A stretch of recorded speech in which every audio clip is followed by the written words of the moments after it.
Hello friends, good morning. কেমন আছো তোমরা সবাই? নিশ্চয়ই ভালো আছো, আমিও ভালো আছি। আর আজকে হলো বুধবার। এখন সকাল কটা বাজে ঠিক করে বলতে পারবো না, হয়তো 9টা 9:30 এরকম বাজে, কারণ অর্জুন তো 9টা 9:30 আগে ঘুম থেকে ওঠে না, তো মনে হচ্ছে 9টা 9:30 এরকমই বাজে। তোমরা তো টাইটেলে দেখতেই পেয়েছো, আজকে আমি মায়েদের হয়ে একটু কথা বলছি। তো মা সম্পর্কে আমরা সবাই অনেক কিছু জানি, তাও আমি তোমাদের সাথে কিছু কথা আমার মতো করে শেয়ার করছি। মা হবার পর মেয়েরা কি সত্যি সুপার মম হয়ে যায়? মা কথাটি খুব ছোট্ট একটা শব্দ, কিন্তু এই মা কথাটা আমরা যখন বলি বা শুনি তখন দেখবে ভিতর থেকে না অন্যরকম একটা অনুভূতি আসে। নিজের জীবনের ভালো মন্দ দুঃখ কষ্টের কথা মায়ের সাথে শেয়ার করলে নিজের কষ্টটা একটু কম হয়। আমরা মেয়ে চিরকাল মায়ের আঁচলের তলায় থাকতে পারি না। সমাজের নিয়মে বা প্রকৃতির নিয়মে অন্যের ঘরে এসে সেই ঘর আলোময় করে তোলার চেষ্টা করি। 10 মাস গর্ভে ধারণ করার পর যখন আমাদের মায়েদের কোল জুড়ে ছোট্ট একটা শিশু আসে, তখন পৃথিবীর সমস্ত সুখ যেন আমাদের সেই শিশুটিকে ঘিরে। তার ছোট্ট ছোট্ট হাতের স্পর্শ, ছোট্ট ছোট্ট চোখে পিটপিট করে তাকানো, এমনকি সেই শিশুর হাই তোলাটা অবধি আমাদের মন কেড়ে নেয়। আমি একদম সদ্যজাত শিশুদের কথা বলছি। সদ্যজাত বাচ্চারা খুব ঘন ঘন হাই তোলে। এই মা হবার অনুভূতি যেন আমাদের জীবনকে নতুন করে অনেক কিছু শেখায়। আর এই শিক্ষা দিয়েই আমরা মেয়েরা না জীবনের অনেক ধাপ এগিয়ে যাই। কিভাবে রাত জেগে সন্তানের যত্ন করতে হবে, আবার পরের দিন ভোরবেলা তাড়াতাড়ি ঘুম থেকে উঠে সংসারের অন্যান্য সব কাজকর্ম সারতে হবে। তার সাথে তো ছোট বাচ্চার দেখাশোনা করা আছেই। যাদের 2জন সন্তান থাকে তাদের ঝামেলা আর একটু বেশি থাকে, দুজনের দিকে সমান খেয়াল রাখতে হয়। এসব করতে করতে আমরা মায়েরা নিজেদের অজান্তে সুপার মম হয়ে যাই। ছেলে মেয়েরা যখন খুব ছোট থাকে তখন এক ধরনের প্রবলেম হয়, স্কুলে যখন পড়ে তখন আরেক ধরনের প্রবলেম, টিনেজার হলে পরে আবার অন্য রকমের প্রবলেম ফেস করতে হয়। যখন ছেলে মেয়েরা ছোট থাকে তখন মানুষ করতে যেটুকু না কষ্ট হয়, একজন টিনেজার ছেলে মেয়েকে হ্যান্ডেল করা কিন্তু বেশি কষ্টের। বেশিরভাগ ছেলে মেয়ে এই বয়সটাতে এসে খারাপ হয়ে যায়। এই বয়সী ছেলে মেয়ের সাথে বন্ধুত্ব সুলভ আচরণ করতে হয়, অনেক ধরনের গল্প করতে হয়। এই বয়সী ছেলে মেয়েরা নিজেদেরকে খুব বড় মনে করে, বড়দের শাসন মানতে চায় না, মনে করে আমরা যেটা করছি সেটাই ঠিক। সেজন্য তাদেরকে খুব বেশি সময় দিতে হয়, তাদের কথা শুনতে হয় এবং নিজেদের কথাও তাদেরকে বলতে হয়। কিছু কিছু ক্ষেত্রে স্বাধীনতা দিতে হয়, সব সময় চোখ কান খোলা রাখতে হয়। তোমরা নিশ্চয়ই জানো এই বয়সী ছেলেমেয়েরা বেশিরভাগ সময়ে ডিপ্রেশনে এসে সুইসাইড অ্যাটেম্প্ট করে।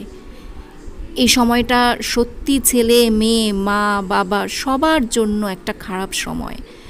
সেজন্য সব সময় সতর্ক থাকতে হবে। ঠিক খারাপ সময় না, মানে একটা জটিল সময়। এই সময়টা একটা আর কি জটিল সময়। ছেলে মেয়ের দিকে খুব খেয়াল রাখতে হয়, কারণ সব মানুষ একরকম হয় না, সবাই চাপ নিতে পারে না। যারা চাপ নিতে পারে না তারাই কিন্তু এই পথটা বেছে নেয়। এই বয়সটা কেটে গেলে তারপর আর ভয় থাকে না, তখন সেই ছোট্ট শিশুটি নিজের ভালো মন্দ নিজেই বোঝে, নিজের খেয়াল তখন সে নিজেই রাখতে পারে। কিন্তু এই যে আমাদের একটা লং জার্নি, সেই ছোট্ট শিশুটিকে সব কিছু ধরে ধরে শেখানো, আমাদের মায়েদের আত্মত্যাগ সব কিছুর পূর্ণতা পায় যখন আমরা সমাজকে একজন ভালো মানুষ উপহার দিই। ভালো মানুষ মানে শুধু প্রথাগত বিদ্যায় স্থান লাভ করা না, মোটা টাকার চাকরি না, একজন ভালো মনের মানুষ, একজন ভদ্র সভ্য মানুষ। সমাজে আমরা বিভিন্ন সময় বিভিন্ন ধরনের মানুষের সাথে চলাফেরা করি, বিভিন্ন রকমের মানুষের সাথে আমাদের দেখবে পরিচয় হয়। তখন কিন্তু মনে হয় যে এই মানুষটা এত ভালো চাকরি করছে, দেখতে এত ভালো, কিন্তু তার আচার ব্যবহার কেন এইরকম। সেজন্যই বলছি, আগে একজন ভালো মনের মানুষ হতে হবে, তারপরে বাকি সব কিছু।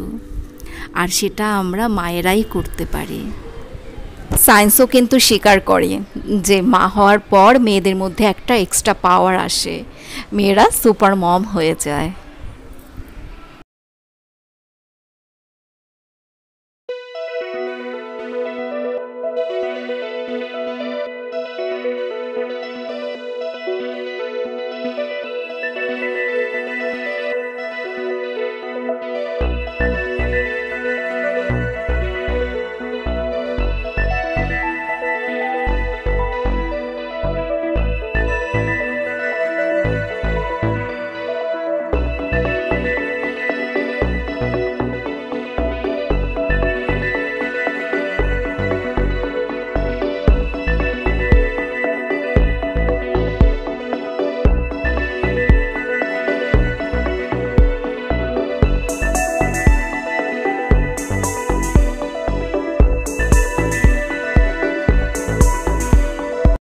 চলে আসলাম কিচেনে।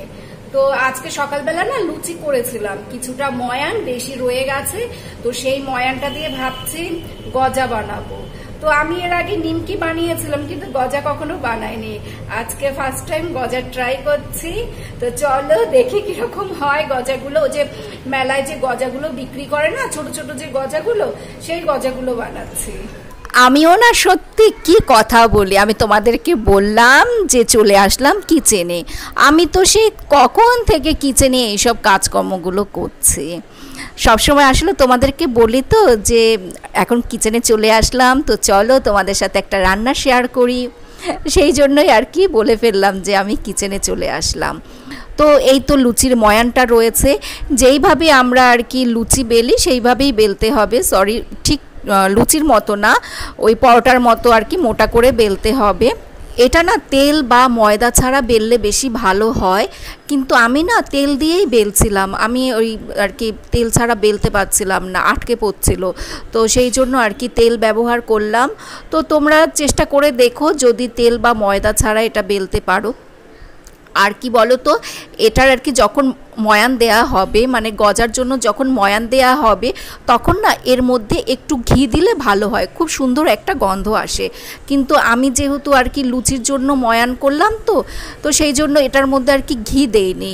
তো তোমরা যদি গজা বানাও তাহলে একটু ঘি দিয়েও খুব সুন্দর গন্ধ আসবে।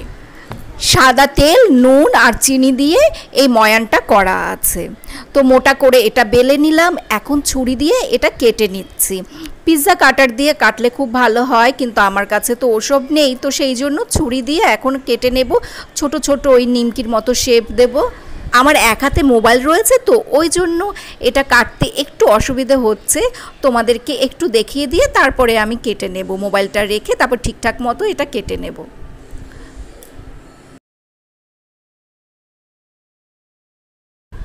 গজাগুলো কিন্তু একটু ভারী হবে, সেই জন্যই এই গোলটা একটু মোটা করে বেলা, খুব বেশি পাতলা করে বেলতে হবে না, একটু মোটা করে বেললেই হবে।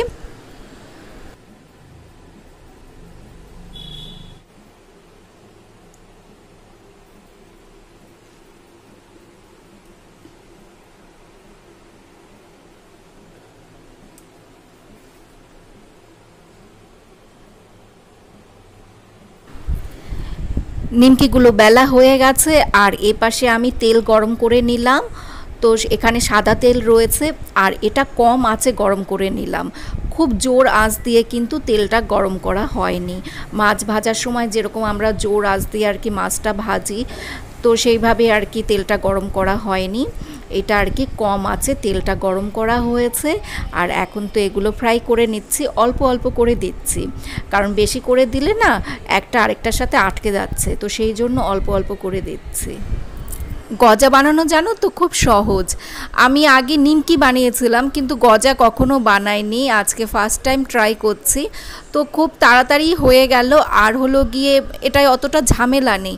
কিন্তু বাজার থেকে যখন আর কি গজা কিনে খেতাম তখন আমার মনে হতো ইস গজা বানানো কি ঝামেলা, ওটা মনে হয় অনেক কঠিন কাজ। কিন্তু আজকে তো নিজের হাতে বানালাম, সেটা আমার একদমই মনে হয়নি। গজা বানানো খুবই সহজ একটা কাজ।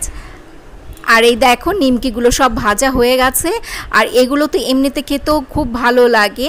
এবার আমি না চিনির শিরা করব। একটা কড়াইতে 1 কাপ চিনি দিলাম, আর 1 কাপ চিনির মধ্যে দেব হাফ কাপের একটু কম জল। এখানে চিনিটা বেশি থাকতে হবে, কারণ একটা আর কি ভারী শিরা তৈরি হবে, তো যেহেতু এটা গজা বানানো হচ্ছে সেই জন্য আর কি একটা মোটা ভারী শিরা তৈরি করতে হবে, জলটা কম দিতে হবে। আঁচ কিন্তু একদম কম থাকবে, আর শিরা তৈরি হতে খুব বেশিক্ষণ সময় লাগে না, খুব তাড়াতাড়ি শিরা বানানো হয়ে যায়। তো দেখো খুব সুন্দর শিরাটা তৈরি হয়েছে। আর একটু তোমাদের দেখিয়ে দিচ্ছে, এটা একটু ঠান্ডা হোক, গরম অবস্থায় শিরাতে হাত দিলে না হাতে খুব লাগে, তো একটু ঠান্ডা করে তোমাদের দেখিয়ে দিচ্ছি। দেখো এই যে তার তার মতো হয়ে গেছে, তার মানে শিরাটা একদম রেডি। এখন এর মধ্যে নিমকিগুলো সব দেবো। কৃপা বারবার এসে শুধু এখান থেকে নিমকিগুলো নিয়ে নিয়ে খাচ্ছে, আর শুধু বলছে মা নিমকিগুলো খেতে খুব ভালো লাগছে, এটা তুমি চিনি শিরার মধ্যে দিও না, আমার মিষ্টি গজা খেতে একদম ভালো লাগে না। তো গজাটা বানানোর পর জানো তো কৃপাই বেশি করে খেয়ে নিল, ওর নাকি এত পছন্দ হয়েছে। ও বলে মা বাজারে যে গজাটা বিক্রি করে সেই গজার মধ্যে না অতিরিক্ত মিষ্টি দেয়া থাকে, কিন্তু এটা না অতটা মিষ্টি লাগেনি, কারণ বাজারের গজাতে অন্য রকমের মানে কেমিক্যাল হয়তো দেয়া হয়, সেই জন্য ওরকম কটকটে মিষ্টি আর কি লাগে। ঘরে তো আর আমরা সেই সব কিছু দেই না, এটা আর কি চিনি দিয়ে করা হয়েছে। ওর কাছে নাকি ভীষণ ভালো লেগেছে, আমাকে বলে কি জানো, বলে মা গজাটা খেতে এত ভালো হয়েছে কেন বলো তো। আমি মনে করেছি কৃপা এই গজা খাবে না, অর্জুনই খাবে, অর্জুনের কথাই ভেবে গজাটা তৈরি করেছে, কিন্তু কৃপার খুব পছন্দ হলো। কৃপা আমাকে বলল আরেকদিন এইভাবে গজা বানিয়ে দিতে হবে। তো দেখো কড়াইয়ের মধ্যে না ওই চিনি শিরাটা রয়ে গেছে, তো ভাবছি আরেকদিন বানাবো ওই চিনি শিরাটার মধ্যে আরেকদিন গজা বানিয়ে দেব। তো আমি না নিজের হাতে এই ধরনের কাজ করতে খুব পছন্দ করি, আমার ভীষণ ভালো লাগে। মানে বাজার থেকে তো আমরা অনেক কিছুই এনে খাই, কিন্তু সেটা বাড়িতে তৈরি করতে না খুব ভালো লাগে। বাড়িতে যখন কোনো গেস্ট আসে তখন তাকে নিজের হাতে তৈরি করা কোনো খাবার পরিবেশন করতে খুব ভালো লাগে, তো এই জন্যই আমি মাঝে মধ্যে এটা ওটা বানিয়ে থাকি। আর এটা বুঝলে তো এভাবেই ফ্রিজে রেখে দেব।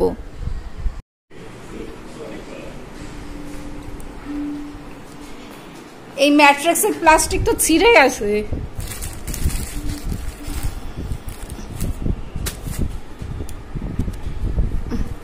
পরে ঠিক করব। স্নান করে ঠাকুর পুজো দিয়ে উপরে ঘরে চলে আসলাম, এখন অর্জুনকে পড়তে বসাবো। তো দেখো লাইটের কি অবস্থা, লো ভোল্টেজ, প্রায় 1 সপ্তাহ ধরে এরকম আর কি ডিস্টার্ব করছে, এই আলোতে না পড়া যায় না, আর আজকে বেশি প্রবলেম করছে। কি করে পড়বি তোরা, আমি তো তাকাতেই পাচ্ছি না। হ্যাঁ আমি না জানো তো এই ঘর বন্ধ করে থাকতে পারি না, সন্ধ্যের টাইম তো তো মশা আসবে, ওই জন্য আর কি জানলা দরজা সব আটকে দিই। হ্যাঁ খুলে দে, সব জানলাগুলো খুলে দে। আর ওই অর্জুন দেখো কি বদমাইশি শুরু করছে, ওই ঘরে গিয়ে বসে টিভি দেখছে, ওটাকে ধরে বেঁধে এখন নিয়ে আসতে হবে। তো কৃপা আমার জন্য টক দইয়ের ঘোল বানিয়ে দিয়েছে, দেখো এই যে এর মধ্যে কিচ্ছু না, শুধু জল আর টক দই, নুন চিনি কিচ্ছু নেই। এটা এখন আমি খাবো সন্ধ্যেবেলা, যদিও এসব খাওয়া ঠিক না, কিন্তু আমি আজকে আর কি বিকেলে কোনো টিফিন করবো না, তো ওই জন্য ওটা খাচ্ছি। সন্ধ্যাবেলা কিন্তু টক দই খাওয়া ঠিক না, দুপুরবেলা খাইনি, তো মাঝে মধ্যে এরকম হয় দুপুরবেলা যদি না খাই সন্ধ্যাবেলা টক দইটা খাই। তো পরে আবার কথা বলবো, অর্জুনকে এখন পড়তে বসাই, ওটাকে ধরে নিয়ে আসি।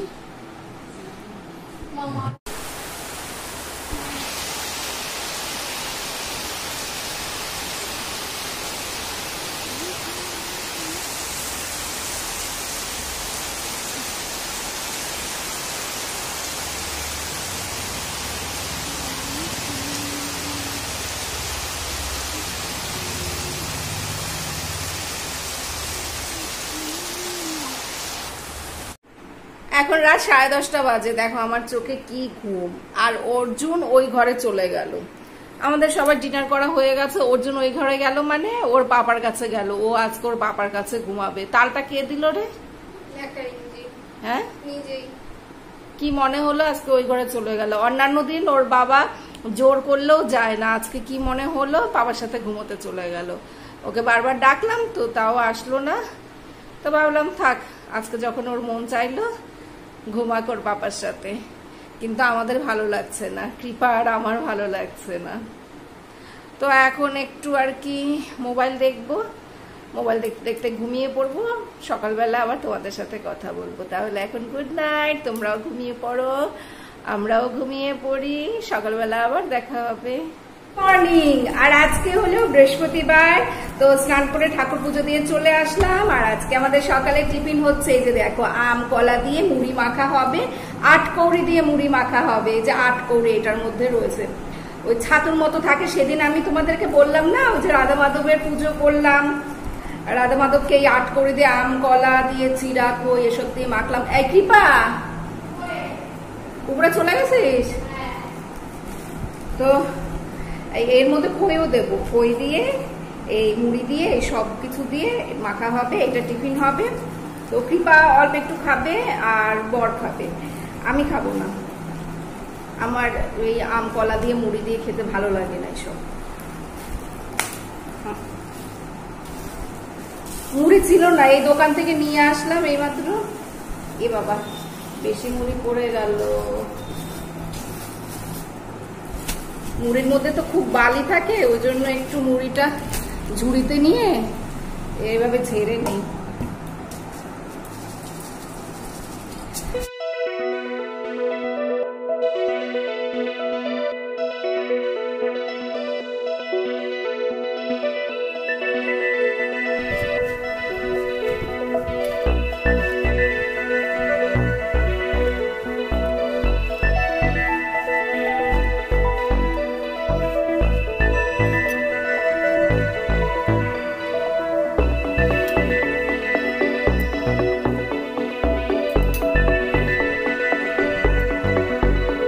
এই যে আমার বর, আমার বরকে দেখতে চেয়েছো না? এই যে গুড মর্নিং বলো। Good morning everyone. বাবা আমি তো মনে করছি বলবেই না, ভিডিও সামনে আসতে চায় না, আমার সাথে সারাদিন শুধু ঝগড়া করে। আমি সারাদিন ভিডিও বানাই তাই নেই, আমি তো ঝগড়ুটেই। কৃপা চলে এসছে, কৃপা খাবে না, 1 চামচ খেয়ে বলছে আর খাবে না। আমি বলেছি যে আগের দিন প্রসাদে যেটুকু দিয়েছি তো তোকে তো কমই দিলাম, আর কিছু হবে না সকালে টিফিন, এটা খেয়েই থাকতে হবে, ওই জন্য বেশি করে দিলাম। খা খা, কি ভালো জিনিস তো খাবি না, তুই শুধু তেলে ভাজা খাবি সারাদিন। ফ্রাইড রাইস তো পরে দেবো, এটা আগে খা, এটা খা, পুরোটা খা। এই জল খাবে বেশি করে, এটা খেয়ে। কিসের কোচিং? কি পা বেশি করে জল খাবি? কিসের কোচিং?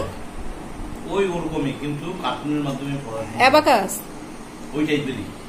এই ওসব দিও না তো, ফালতু কতগুলো টাকা। কার্টুনের মাধ্যমে পড়াশোনা, কার্টুন একদম কার্টুন তৈরি করতে হবে পড়ালেখার মধ্যে। ওর মধ্যে একদিন একটা ফ্রি ক্লাস করো। আর নক করেছে কাটিস না কেন? নখ তো স্টাইল করার জন্য বড় করেছে তোর মেয়ে, বিছানার মধ্যে রাখিস না ওরকম। হয় না তাই পারে না। কালকে রাতে জানো তো তোমাদেরকে সেই গুড নাইট বললাম, তারপর দেখি অর্জুন চলে গেল ওই ঘরে, সব গেট আটকানো, ঘুমাতে পারবে না বাবা। আমি ঘুমাচ্ছি, আমাকে তুমি ঘুমাচ্ছ ঘুমাতে পারে না, তোর ঘুম পাচ্ছে না? বলেন না, তার মার কাছে যা, মা অত সজাগ, মার সাথে থাক, সকালে আবার আচ্ছা দরজা খুলে। আর আমাদের কাছে গিয়ে বলে কি, আমরা কি রাতে চলে আসলি কেন? তোমাদেরকে আমি পানিশমেন্ট দিয়েছি, তুমি আর দিদি ভাই আমাকে সারাদিন শুধু বকো মারো, সেই জন্য আমি পাপার কাছে চলে গিয়েছিলাম। আমি দেখলাম তোমরা কি করলে, কি আর করবে। আমরা পার্টি করছিলাম, সেই নিয়ে চেপে গেছে। পার্টি করছিলাম, আমরা বলছি যে তুই ছিলিস না, আমরা বেশ পার্টি করছিলাম, আনন্দ করছিলাম। আর সেই কৃপাকে ধরে আবার মার, কৃপা এসব বলে আর এই বলে বলে মার খায় শুধু ভাইয়ের কাছে। ওই যে আমার পাগলা ছেলে ঘুমাচ্ছে, দেখো এখন আর কিচ্ছু জানে না।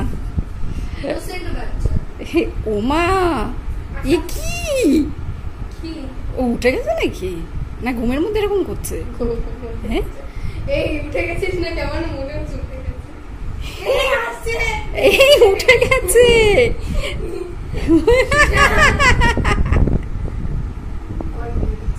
থাক থাক চুপ কর, তুই হাসিস না। আর এই হলো আমার বিদ্যাধরী মেয়ে, সারাদিন দেখবে খাটের উপরে বই খাতা, টেবিলে বই খাতা ছড়ানো ছেটানো, একটু পর পর অনলাইনে ক্লাস হয়, আর সেই জন্য নাকি ও বই খাতা গুছিয়ে রাখার সুযোগই পায় না। বলে মা একটা ক্লাস শেষ হয় আবার আরেকটা ক্লাস শুরু হয়ে যায়, আমি বই খাতা গুছিয়ে কি করব। এইভাবে এরকম সাম্রাজ্য নিয়ে বসে থাকে। আমি ওই আর কি দেবো এক বকা, এক ধমক দেবো, তখন একটু টুকটুক করে গোছাবে, আবার জেকে সেই। হ্যাঁ কালকে রাত্রে গুছিয়েছিস, আবার জেকে সেই করে রেখে দিয়েছিস। ওই যে জানলার উপরে বই খাতা, খাটের উপরে, ওই টেবিলে। ওরা এখন আবার অনলাইন ক্লাস শুরু হবে। যথেষ্ট গুছিয়ে রেখেছি। ঠিক মতো পড়, ঠিক মতো পড়, লেখাপড়া ঠিক মতো কর। তো আমি যাই, আমার কাজে চলে যাই। আমার অর্জুন উঠে গেলে আমি আর কাজ করতে পারবো না ঠিক করে।